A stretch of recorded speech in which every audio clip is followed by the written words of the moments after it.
Imagine this. For decades, men built the roads, the buildings, the power grids, the laws, the armies, the farms, the factories, everything that keeps the lights on and the wolves outside the gate. Men bled for it, died for it, sacrificed their youth, their health, their very lives so that civilization could stand tall. And what did they get in return? They got called toxic. They got called oppressors. They got told their natural instincts were dangerous, that their strength was scary, that their desire to protect and provide was actually some kind of prison for everyone else. They got dragged through courts, stripped of their children, their money, their reputation, and their future, all while being told to man up and take it quietly. And now, right now, as everything starts to crack and crumble, as cities burn, as birth rates collapse, as loneliness epidemics swallow entire generations, as the streets get meaner and the nights get darker, now women are looking around with wide eyes asking, where did all the good men go? And do you want to know the punchline? The men didn't vanish. They just stopped showing up. And by the time you finish watching this video, you're going to understand exactly why millions of men have decided that walking away is not only the smartest move they've ever made, it might be the only move left. Stick around until the very end because I'm going to show you something most channels are too scared to say out loud. If you're new here or you've been riding with me for a while, do me a solid. Smash that like button right now. Share this video with every man you know who's waking up and subscribe so you never miss another truth bomb. And yes, if you want to go deeper, if you want to learn how to protect everything you're building in a world that's getting crazier by the day, go check out Angry's Crypto Academy. The link is in the description. We teach you step by step how to buy, sell, trade, and most importantly, safeguard your wealth when the traditional system keeps proving it can't be trusted. Click that link right now. Thank me later. And if these videos are hitting you in the chest the way they're supposed to, if they're waking you up or keeping you sharp, consider buying your boy a Red Bull. Link in the description. Keeps the rage fueled and the content coming. Let's get into it. Picture a construction site in 1955. Dawn, cold, a crew of men, rough hands, cigarettes dangling, coffee breath, showing up before the sun to pour concrete, weld steel, swing hammers. They're building skyscrapers, highways, suburbs. They're not doing it for applause. They're doing it because someone has to. And they were raised to believe that someone was them. Their wives are home with the kids. The house is clean. Dinner's on the table when they drag themselves through the door 12, 14, 16 hours later. Nobody's posting on social media about emotional labor. Nobody's keeping score about who did the dishes. There's a job to do. There's a family to feed. There's a country to keep running. That was the deal. That was the contract. Fast forward 30, 40, 50 years. That same man or his son or his grandson comes home one day and the locks are changed. Papers are served. Half of everything he grinded for is gone before he even understands what happened. The kids barely speak to him because they've been told he's the villain. His name is dragged across Facebook by people who don't even know him. He's called a deadbeat for missing child support payments he can't make because the court took 70% of his check. He sleeps in his truck some nights, and when he dares to complain, he's told to check his privilege. That story isn't rare. That story is so common, it has its own playlist on YouTube with millions and millions of views. Men started telling these stories quietly at first, then louder, then in Facebook groups, Reddit threads, private discords, late night phone calls, and a pattern emerged so clear that even a blind man could see it. Women, as a group, not all, but enough for the pattern to be undeniable, began to treat men like disposable utilities. You're useful when the tire needs changing, when the rent is due, when protection is required, when heavy things need lifting, when someone needs to die in war so the country stays safe. But the second you're not useful anymore, you're an inconvenience. You're a burden. You're taking up space. And heaven forbid you ask for loyalty, respect, affection, or intimacy in return. Suddenly you're controlling, you're insecure, you're giving off creepy vibes. Men watched their fathers get destroyed, they watched their brothers get destroyed, they watched their friends get destroyed. And then one day they looked in the mirror and asked a question that changed everything. Why am I still volunteering for this? And that, ladies and gentlemen, is the exact moment the men walking away movement stopped being a fringe idea and became a quiet revolution. Because walking away isn't loud, it isn't screaming on street corners or burning tires. It's quieter than that. It's a man deleting his dating apps. It's a man turning down the promotion that would chain him to 80-hour weeks for a woman who already told him she doesn't need a man. It's a man moving to a smaller apartment he can afford alone so nobody can ever take half again. It's a man learning to cook for one, lifting weights in his garage, stacking cryptocurrency, building a business in silence, and sleeping diagonal across a king size bed like he owns the whole damn world. Because for the first time in his life, he actually does. And while all of this is happening, society starts to feel the vacuum. Police forces can't recruit. Fire departments are begging for volunteers. Infrastructure is aging faster than it's being replaced. Birth rates in the West have fallen off a cliff. Marriage rates are in the toilet. And suddenly, articles start popping up. Where have all the good men gone? The loneliness crisis is killing us. Who will protect us now? And the men who walked away read those headlines, take a slow sip of their coffee, and smile the smallest, coldest smile you've ever seen. Because they already know the answer to who will protect us now. The bear. Remember that question that blew up a few months ago? Would you rather be stuck in the woods with a man or a bear? Millions of women answered the bear. They said men were scarier, more dangerous, more likely to harm them. And the internet lost its mind arguing about it. But here's what nobody counted on: men listened. They didn't argue, they didn't rage post, they didn't try to convince anyone they were one of the good ones. They just nodded slowly, closed the tab, and added it to the file labeled Reasons We Are Never Coming Back. You want the bear? Cool. Enjoy the bear. Let the bear fix the power lines when the grid goes down. Let the bear fight the home invasion. Let the bear pay the taxes that keep the entire system floating. Let the bear volunteer for the dangerous jobs that pay terrible wages but keep grocery stores stocked and garbage off the streets. Men are done auditioning for a role that only exists when it's convenient. And before anyone jumps in the comments with not all women, save it. Nobody said all. We're talking about the cultural current, the default operating system that got installed somewhere along the line.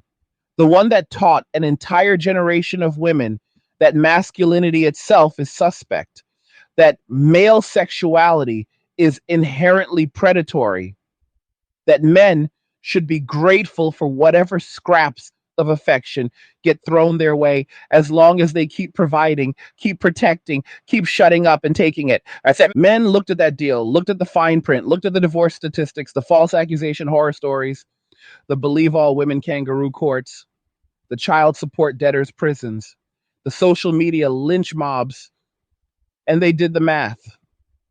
And the math said peace is cheaper than war. Solitude is cheaper than false accusations. A studio apartment and a gym membership is cheaper than a 4-bedroom house and a vindictive ex. Learning to love your own company is cheaper than begging for crumbs of affection from someone who resents your very existence. And once a man crosses that threshold, once he tastes real peace for the first time in his life, there is no going back. You can't unring that bell. You can't unlearn how good it feels to wake up without dread, without walking on eggshells, without scanning every text message for subtext that might be used against you in 6 months when the mood swings. That's the part nobody wants to talk about. Walking away isn't punishment, it's salvation. These men aren't sitting in dark rooms hating women. They're hiking mountains at sunrise. They're building businesses that run on autopilot. They're traveling the world with one backpack.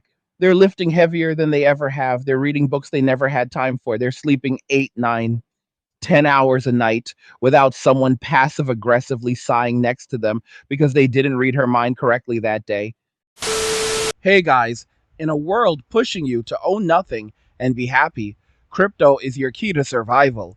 Join Angry's Crypto Academy to master buying, selling, and trading crypto. Make huge profits and safeguard your wealth. Plus, discover the one crypto virtually no one is talking about, poised to create new millionaires in the upcoming bull run. The link is in the description of the video below. Go check it out now. They found out something the hard way that most people never learn. Being alone and being lonely are not the same thing. Once you master being alone, loneliness loses its fangs. And that's when the real power clicks in. Because now these men aren't making decisions from scarcity. They're not chasing validation. They're not jumping through hoops, hoping somebody picks them. They're choosing, show us deliberately, calmly, ruthlessly, who and what gets access to their time, their energy, their resources, their future. And society is starting to feel what happens when millions of men opt out of a system that only valued them as disposable workhorses. The trades are drying up. The military can't hit recruitment numbers no matter how many bonuses they throw. Tech companies are trying to figure out why their best engineers keep quietly retiring at 38 to go live on boats. Fire departments are running skeleton crews. And every year that passes, another wave of young men watches, learns, and says, yeah, all right, hard pass. This is not a tantrum. This is not revenge. This is the sound of men finally reading the room after decades of being told to ignore their own eyes and ears. And the craziest part, the same voices that spent years screaming, we don't need men, are now writing think pieces about how society can't function without male participation. The same politicians who built their careers on demonizing toxic masculinity are now wringing their hands about plunging testosterone levels and lost boys. You broke it, you bought it, you told men they were the problem, then acted shocked when they removed themselves from the equation. You can't spend 20 years telling someone they're dangerous and then act confused when they stop volunteering to stand between you and danger. That's where we are right now in history. And that's only the first 20 minutes of this video. We're just getting warmed up. But now let's go deeper. Let's talk about what actually happens when enough men decide that the juice is no longer worth the squeeze. Because this isn't theory anymore. This is happening in real time. In every Western country, in every major city, in every suburb, in every small town that still has a barber shop where old men sit and shake their heads. You can feel it in the air, like static before a thunderstorm. Young men aren't proposing anymore. They're not even dating seriously. They're swiping for fun on weekends, maybe. But the second a woman starts talking about where this is going, they vanish like smoke. They've seen the war stories. They've watched their older brothers get turned into walking ATMs and emotional punching bags. They've read the horror stories on Reddit at 2 a.m. when they couldn't sleep. They've listened to their divorced dads cry in the garage because they only get to see their kids 4 days a month. So they made a pact with themselves, usually without ever saying it out loud. I will never let that be me. And they meant it. They started investing in themselves the way their fathers invested in families that later discarded them. They started treating their bodies like temples instead of like rental units somebody else gets to trash. They started stacking money, learning skills, maybe building networks that have nothing to do with who they're sleeping with. They started traveling alone, eating alone, going to movies alone, and discovered something wild. None of it actually sucked. In fact, most of it was better. No drama, no guessing games, no coming home to a cold shoulder because some random coworker flirted and now it's somehow your fault. No waking up at 3 a.m. wondering if tonight's the night she decides to call the cops and say you did something you didn't. Just peace, pure, unbroken, glorious peace. And once you've had a taste of that, Going back to the chaos feels like volunteering to get waterboarded. That's the part the articles never understand when they whine about where have all the men gone? The men didn't die. They didn't disappear. They leveled up and walked away from a game that was rigged from the start. They became the final boss that nobody gets to fight because nobody can even find them anymore. They're off grid. They're in the gym at 5 a.m. They're in Thailand teaching English and training Muay Thai. They're in Eastern Europe dating women who still smile when a man holds a door. They're in small towns fixing up old houses with cash, no mortgage, no wife, no headache. They're running remote businesses from laptops in countries where nobody knows their ex's name. And every single day, another young guy watches one of these lives on Instagram or YouTube and thinks, wait, that's allowed? Yes, King. It's not only allowed, it's the smartest play on the board.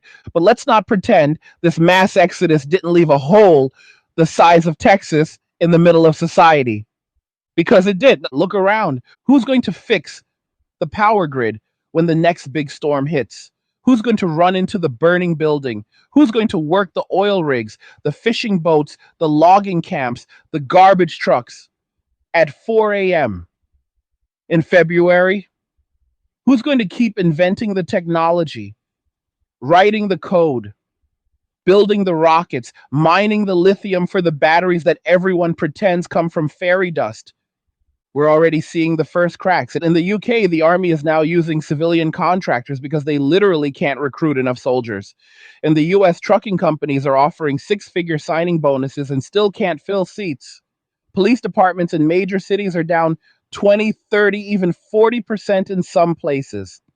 Fire departments are closing stations because they don't have enough bodies willing to run toward the flames for $45,000 a year and a pat on the back.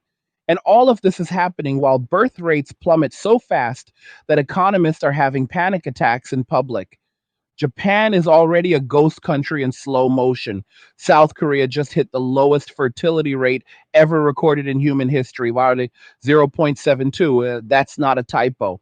0.72. Italy, Spain, Germany, all racing toward the same cliff. And the think pieces keep coming. How do we get men to come back? How do we make marriage appealing again? How do we convince young men that family is still worth it? You don't. You had your chance. You spent decades telling men they were the problem, then acted shocked when they solved the problem by removing themselves. You can't shame a man back into a burning building after you spent years telling him he's the one who lit the match. The contract is broken, trust is gone, the risk reward math no longer works. And once that trust is shattered, it doesn't grow back like a lizard's tail. It's gone forever. That's the part nobody wants to say out loud. This isn't a phase. This isn't men throwing a tantrum until they get their way. This is permanent. Millions of men have looked at the blueprint of modern relationships, modern marriage, modern dating, modern fatherhood, and quietly, calmly, collectively decided, no, thank you. They're not asking for permission. They're not negotiating. They're not waiting for society to apologize or change the laws or lower the child support or make family court less of a slaughterhouse. They just left. And the silence is deafening. Now, every once in a while, some influencer or talking head will go viral with a video crying about how men need to step up and take responsibility and rebuild civilization. And the comments are a bloodbath. Thousands and thousands of men calmly, politely, ruthlessly listing off the reasons they're never coming back. I make 120,000 a year, own my home outright, travel 4 months a year and sleep like a baby. Why would I risk half of everything for someone who already told me she doesn't need me? My dad lost everything in a divorce he didn't want. I'm 28, never been married, never will. Thanks for the warning, Pops. I pay zero alimony, zero child support, have 100% custody of my time, my money, and my peace. Tell me again how I'm the one who's lost. And the best part? These aren't basement dwellers with no options. These are engineers, entrepreneurs, tradesmen, veterans, doctors, pilots, men with options, men who could walk into any room and have their pick. And they're choosing none of the above because they finally understand something women have known for decades. Being single is not a punishment. It's a superpower when you know how to use it. Women figured this out a long time ago. They built entire lifestyles around I don't need a man. They wrote books about it. They made movies about it.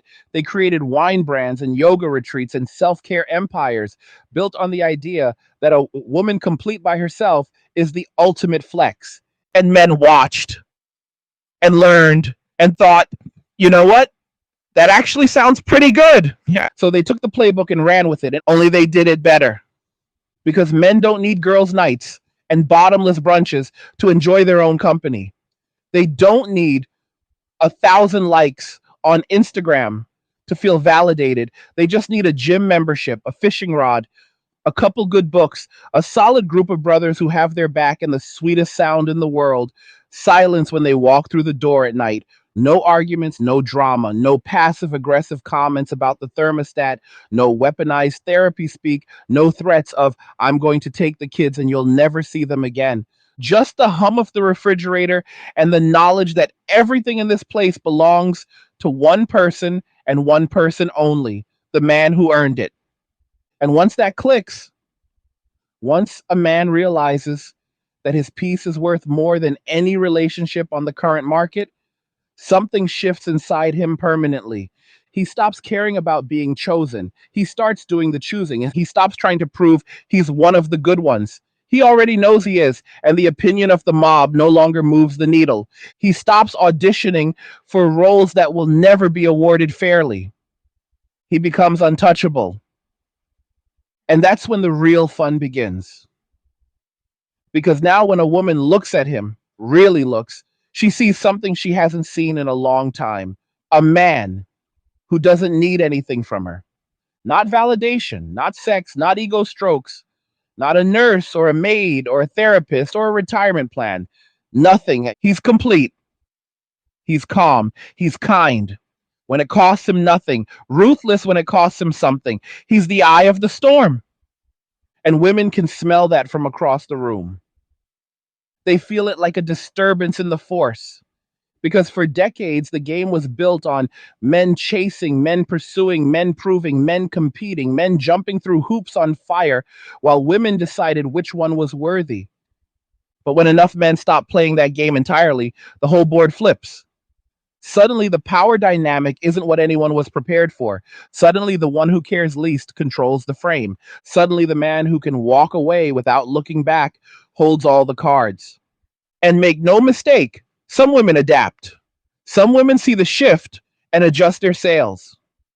Some women realize that respect, loyalty, kindness, and genuine attraction still open doors that six-figure salaries never could. But most double down on the old playbook.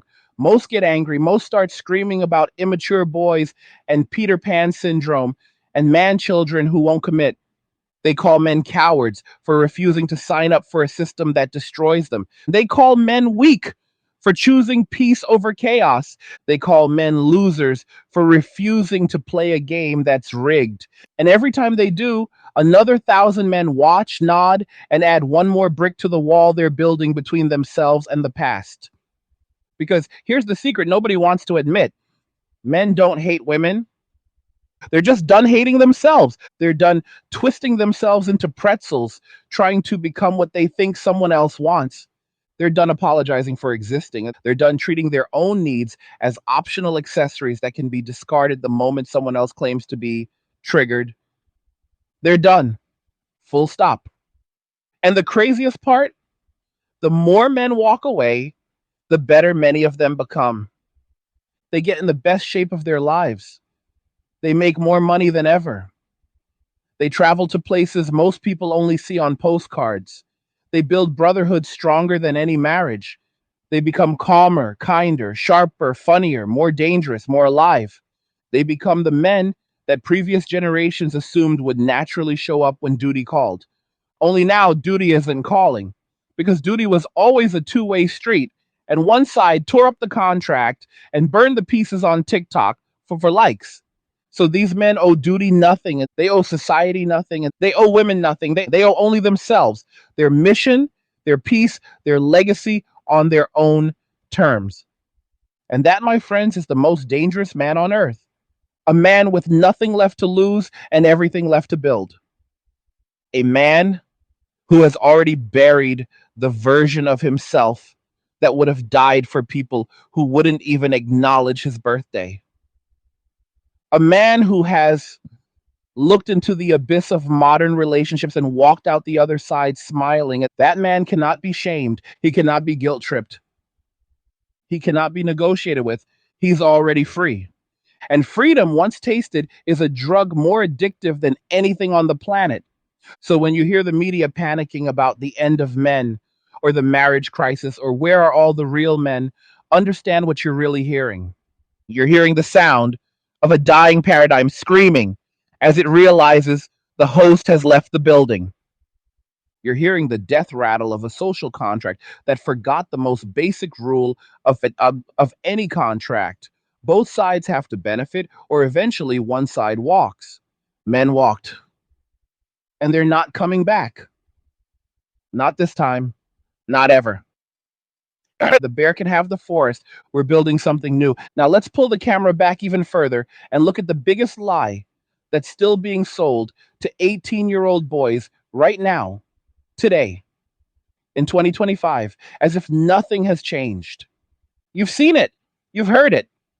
Maybe you even believed it once. Like, find a good woman, work hard, get married, buy the house, have the kids, and everything will work out. That's how you become a real man. That's how you win at life. That's the script they're still running in guidance counselor offices, in church sermons, in boomer dad lectures, in military recruitment ads, in every rom-com that Netflix keeps churning out like propaganda. And every single year, another crop of young men walk straight into that wood chipper with a smile on their face because nobody sat them down and told them the updated terms and conditions. So allow me to be the older brother who kicks the door open and screams the truth before you sign anything in blood. Here is the updated contract. They will never show you in writing. You will work 60, 70, 80 hours a week to pay for a lifestyle she saw on Instagram. You will hand over your location, your passwords, your social media, your free time, your hobbies, your friends, because they're a bad influence. You will be told your natural sexual desire is porn addiction, and that wanting intimacy more than once a week makes you a predator. You will watch her gain 60 pounds and tell you body positivity applies only one direction. You will apologize for tone, for facial expressions, for not reading her mind, for existing on a day she's in a bad mood. You will pay for everything forever, even after she decides she's no longer in love. You will lose your children on a random Tuesday because she was unhappy and the judge doesn't care about your side of the story. You will pay her rent, her car note, her therapy, her yoga retreats, and her new boyfriend's groceries for the next 15 years while you sleep in a studio apartment that smells like old pizza and broken dreams. And if you complain, if you fight back, if you even look tired, you're abusive, you're toxic, you're fragile, you're the reason therapy exists. That is the deal on the table in 2025. That is the prize they're telling you to chase. And young men are looking at that deal, doing the math, and saying, I'll keep the pizza apartment, thanks. Because here's what they figured out faster than any generation before them: the juice is no longer worth the squeeze. The juice has been replaced with battery acid. They watch their dads come home with dead eyes. They watch their uncles cry in pickup trucks outside courthouses. They watch their favorite teachers get Me Too'd out of a job over a hug that lasted 2 seconds too long. They watched their favorite comedians get canceled for jokes that were tame in 2005. They watched their favorite YouTubers lose everything because an ex from 10 years ago decided it was payback season. And they said collectively, without ever needing a meeting, not me, never me. That's not cowardice. That's pattern recognition at Mach 10. And the speed at which this is happening is breathtaking. In 2018, 28% of men under 30 reported having zero sexual partners in the past year. By 2023, that number was 38%. By now, Some surveys are pushing 45 to 50% in certain Western countries. We are watching the largest voluntary withdrawal of male participation in human history, and it's accelerating, not slowing down. Dating apps are collapsing under their own weight. Hey guys, listen up.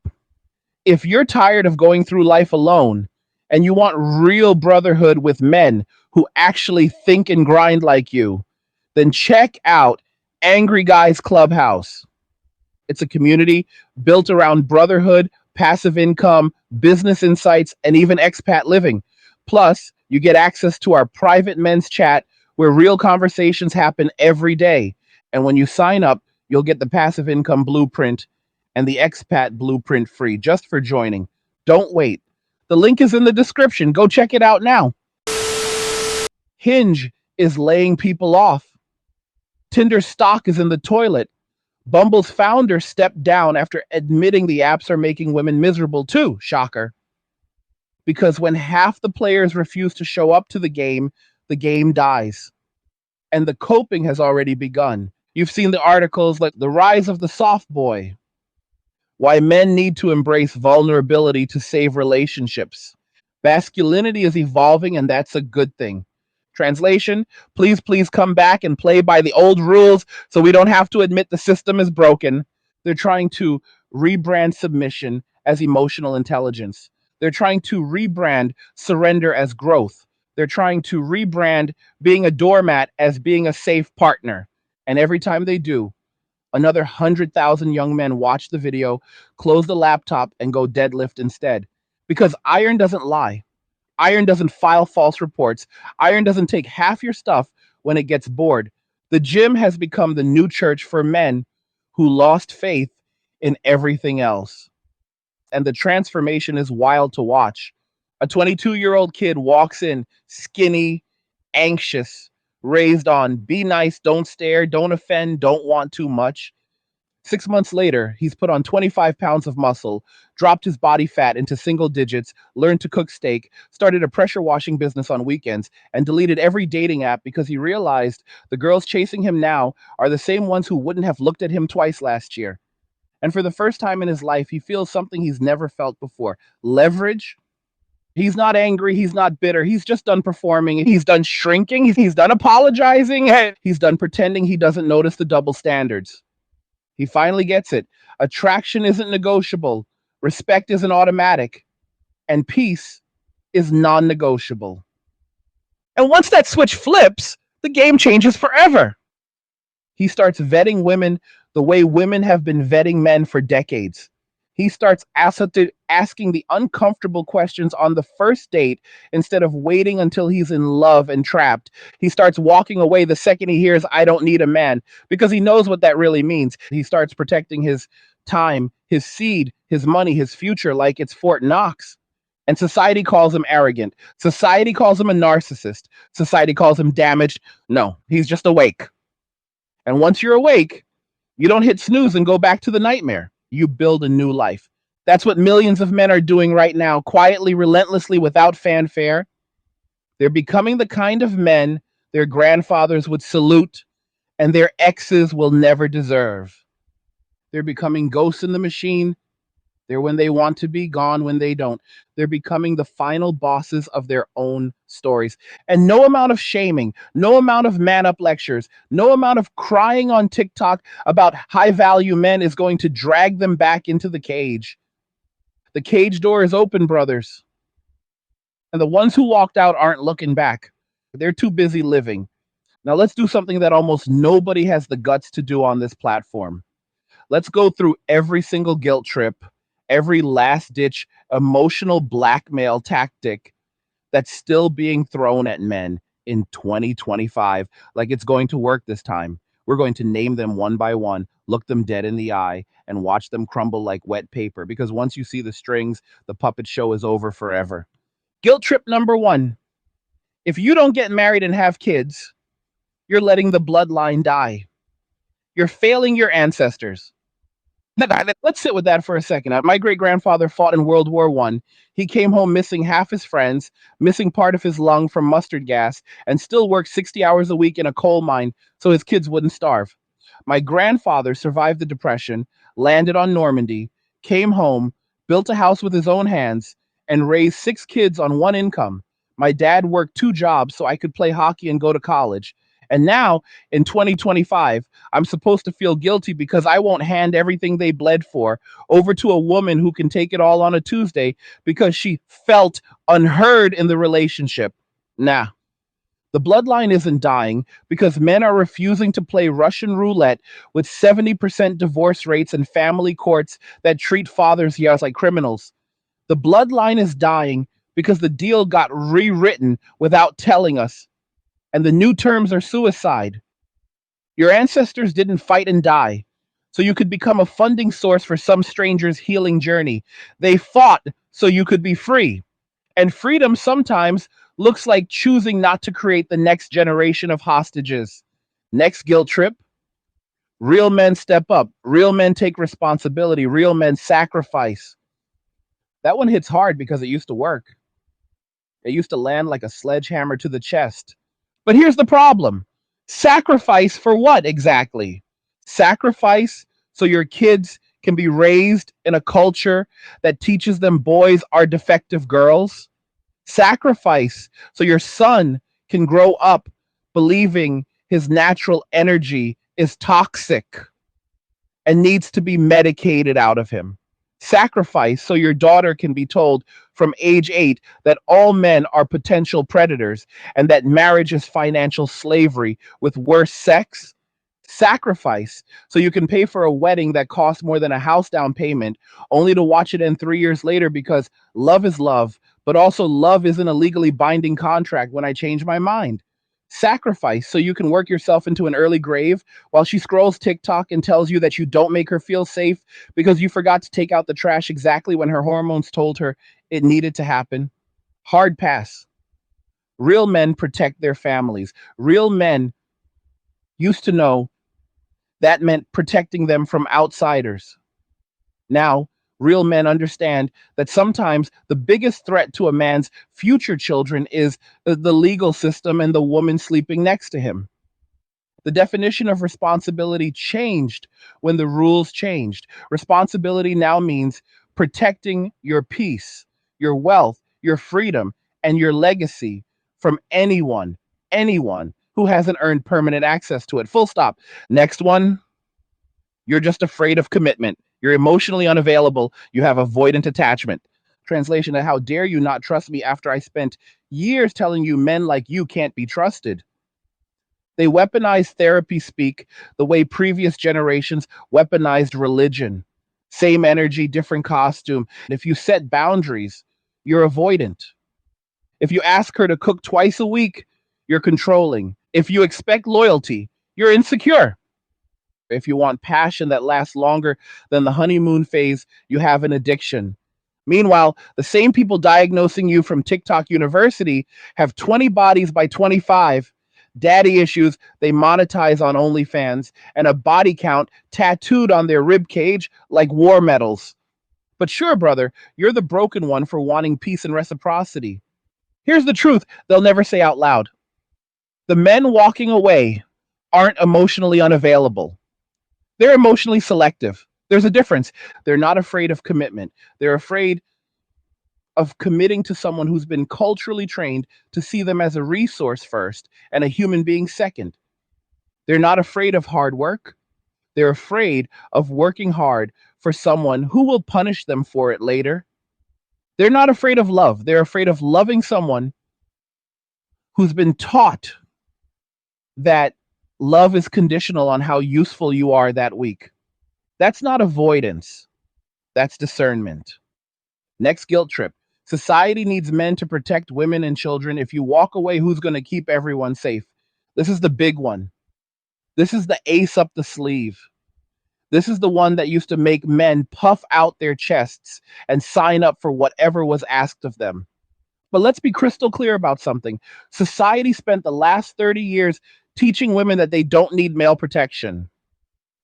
They taught them self-defense classes, pepper spray, men are trash, bear versus man debates. I can do everything a man can do, but backwards and in heels. Cool, you won. You don't need us. So why are you mad now that we believed you?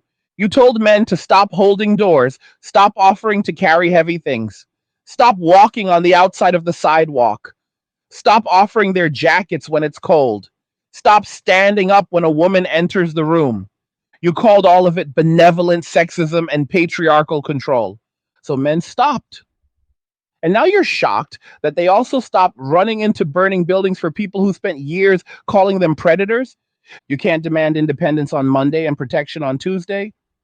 You can't scream, I don't need a man for a decade, and then act confused when men stop volunteering to be the man you might need on Wednesday. The bear conversation proved it once and for all. Millions of women said they'd rather face a wild animal than an unknown man, and men heard it loud and clear. Message received. Protection revoked. Enjoy the woods. Next one. You're going to die alone with no one to take care of you when you're old. First of all, statistically, married men die younger than single men. Look it up. The data is brutal. Second, who do you think takes care of old men right now? Nurses. Mostly female nurses who do it professionally for money, not ex wives who took half the retirement and moved to Florida with Chad. Third, men are building brotherhood stronger than any marriage ever was. They're buying land together, building compounds, creating tribes, setting up systems where they've got 6, 8, 10 guys who would carry them out of a burning building at 75. Women have book clubs and wine nights. Men have war parties that never disband. And finally, dying alone. Brother, every man dies alone. That's the deal. We all walk into that final room by ourselves. The question is what you do with the years before you get there. Do you spend them free, strong, at peace, surrounded by brothers who respect you, doing work you love, traveling the world, building something that outlives you? Or do you spend them exhausted, broke, walking on eggshells, sleeping on the couch because she's mad about something you'll never understand, knowing one bad month could take everything you built? I'll take the first option every single time. Next guilt trip. If all the good men walk away, only the bad boys and abusers will be left for women. That one's rich. First, the good men you're crying about now are the same ones you called boring, nice guys, simps, and low value for the last 20 years. Second, women have been openly choosing the bad boys for decades while friend zoning the exact men they now claim to want. You don't get to chase excitement for 20 years and then demand stability shows up on command when the wall appears. Third, the dating market is self correcting. If only jerks are left participating, women will either adapt their standards or enjoy the consequences. That's not men's problem anymore. The era of men fixing women's choices for them is over. And the final nastiest guilt trip of all, you're hurting women, you're making women suffer. This is misogyny. No. Refusing to set yourself on fire to keep someone else warm is not hatred. Refusing to volunteer for slavery is not oppression. Choosing peace over chaos is not cruelty, it's survival. And here's the part nobody wants to say out loud: women, as a group, are not suffering because men walked away. They're suffering because the cultural script they were sold, the one that said they could have it all, do it all, be it all, without compromise or consequence, turned out to be a fairy tale. They were told they could ride the carousel until 35, rack up a triple digit body count, focus on career, travel, find themselves, and then snap their fingers and a high value man would appear ready to wife them up and pretend none of it happened. And now they're 34, lonely, burned out, staring at a phone full of matches who won't commit, wondering why the fantasy didn't materialize. That's not men's fault. That's the fault of a culture that lied to an entire generation of women about biology, about timing, about consequences, about what men actually value. Men didn't create the wall, men just stopped pretending it wasn't there.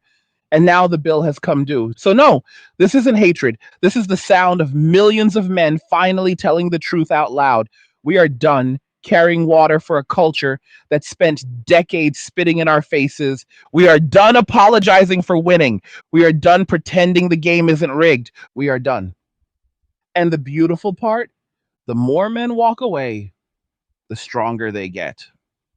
The stronger they get, the less they need the old system. The less they need it, the more it panics. The more it panics, the louder the guilt trips get. The louder the guilt trips get, the more men wake up. It's a perfect flywheel of awakening, and it's only speeding up. The old world is begging for you to come back and save it. Let it beg. Your job isn't to fix what hated you. Your job is to become the kind of man your younger self needed. Your job is to protect your peace like it's the last fortress on earth. Your job is to build something so strong, so beautiful, so unbreakable that one day your sons or your mentees or the young guys watching you from across the gym will look at your life and say, that's the standard. That's what a man is. That's the mission now. And not revenge, not spite, not even justice, and just excellence, relentless, quiet, unbreakable excellence. Because all roads lead to MWA. Men walking away isn't the end, it's the beginning. Now, what did you think about all this? Do you agree? Are you seeing it play out in your own life, your friends, your city? Drop your thoughts in the comments. I read every single one. Let's keep this conversation going. Like the video, if it hits you in the soul, subscribe if you're not already part of the family. Share this with every man who needs to hear it today. And just remember, all roads lead to MWA and men walking away. Cheers, Kings. Nothing says you care like crypto. Nothing can compare. Nothing says you care like crypto. Oh, nothing can compare to crypto.